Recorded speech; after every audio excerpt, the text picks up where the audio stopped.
two women were arrested in rural southern Illinois because they were doing some suspicious activities by a church.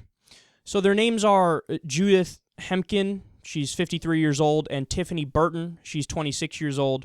And the church is the Waveland Hillsboro Presbyterian Church. And what happened is a church member noticed that when the church was supposed to be empty on a Tuesday night, there was movement in and out of the basement. So for whatever reason this concerned her, she called the police. When the police showed up, they looked around a little bit, and they discovered a meth lab that is delicious. So the women actually got in their cars and fled, but they were caught pretty much right away. And, quote, officers had to extinguish a small fire that started due to the lithium and moisture from a sink drain. So for those of you who don't know, meth labs are notoriously dangerous, not just because of the fucking meth that's there, but also because the way you make it involves all these really bad chemicals and they blow up all the time. And this one was about to go too. But here are my two favorite parts of the article. First is this line, quote, neither woman was affiliated with the church.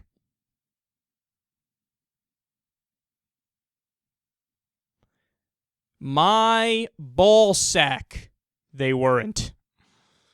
Yeah, in any circumstance, could you imagine somebody setting up a meth lab in your basement without you noticing? Like, yeah, no, we were just hanging out here saying some prayers. Next thing I know, there's a giant meth lab in the basement. Who'd have thunk it, man? I didn't notice at all.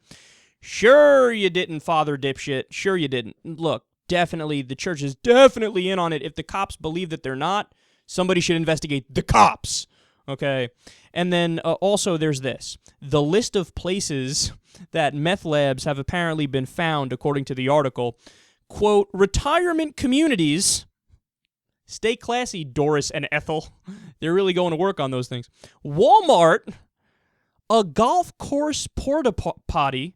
I don't even get that. Like, how do you do that? And a cemetery.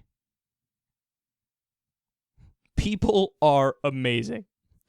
Now, look, anytime I talk about an issue like this, I'll always get some smartasses that are like, yeah, sure, you're covering crystal meth in a negative way, but aren't you the guy that wants to legalize all drugs, bro? Got you. Yeah, except I'll make the same point I make every time I talk about a story like this. If drugs were legal, crystal meth, crocodile, bath salts, all of like the really, really shitty drugs that pretty much have no value whatsoever and they just fuck over your life. Like, everybody knows crystal meth is notoriously bad. They cut it with, like, diesel fuel and shit, and that gets in your body and rots your teeth out and makes you age, like, 50 years in 3 years, right?